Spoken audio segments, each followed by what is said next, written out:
Ézéchiel, chapitre 1. La 30e année, le 5e jour du 4e mois, comme j'étais parmi les captifs du fleuve du Kébar, les cieux s'ouvrirent, et j'eus des visions divines. Le 5e jour du mois, c'était la 5e année de la captivité du roi Joachim. La parole de l'Éternel fut adressée à Ézéchiel, fils de Buzi, le sacrificateur, dans le pays des Chaldéens, près du fleuve du Kébar. Et c'est là que la main de l'Éternel fut sur lui. Je regardais, et voici, il vint du septentrion un vent impétueux, une grosse nuée, et une gerbe de feu, qui répandait de tous côtés une lumière éclatante, au centre de laquelle brillait comme de l'airain poli, sortant du milieu du feu. Au centre encore, apparaissaient 4 animaux, dont l'aspect avait une ressemblance humaine. Chacun d'eux avait 4 faces, et chacun avait 4 ailes.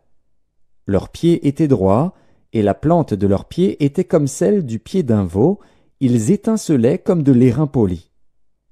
Ils avaient des mains d'hommes sous les ailes à leurs 4 côtés, et tous les 4 avaient leurs faces et leurs ailes.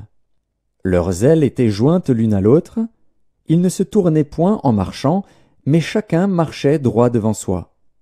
Quant à la figure de leurs faces, ils avaient tous une face d'homme, tous 4 une face de lion à droite, tous 4 une face de bœuf à gauche, et tous 4 une face d'aigle. Leurs faces et leurs ailes étaient séparées par le haut. 2 de leurs ailes étaient jointes l'une à l'autre, et 2 couvraient leur corps. Chacun marchait droit devant soi.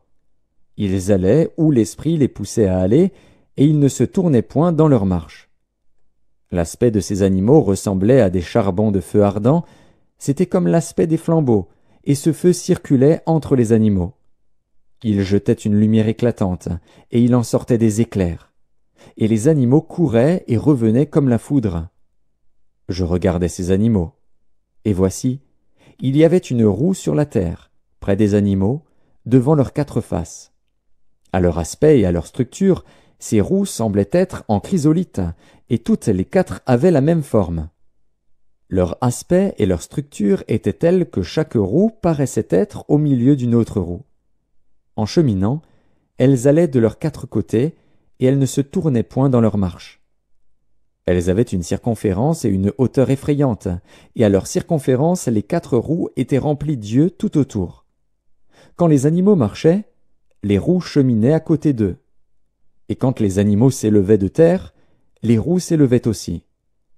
Ils allaient où l'esprit les poussait à aller, et les roues s'élevaient avec eux, car l'esprit des animaux était dans les roues. Quand ils marchaient, elles marchaient. Quand ils s'arrêtaient, elles s'arrêtaient. Quand ils s'élevaient de terre, les roues s'élevaient avec eux, car l'esprit des animaux était dans les roues. Au-dessus des têtes des animaux, il y avait comme un ciel de cristal resplendissant qui s'étendait sur leurs têtes dans le haut. Sous ce ciel, leurs ailes étaient droites l'une contre l'autre, et ils en avaient chacun 2 qui les couvraient, chacun 2 qui couvraient leur corps.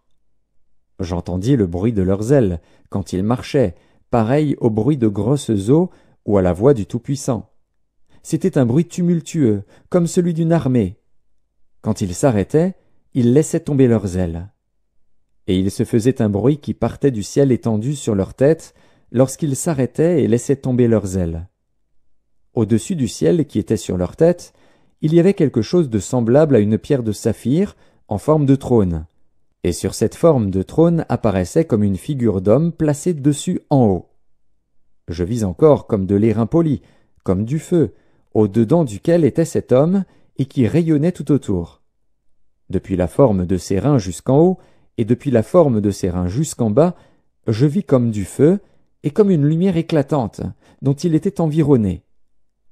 Tel l'aspect de l'arc qui est dans la nue en un jour de pluie, ainsi était l'aspect de cette lumière éclatante qui l'entourait. C'était une image de la gloire de l'Éternel. À cette vue, je tombai sur ma face, et j'entendis la voix de quelqu'un qui parlait.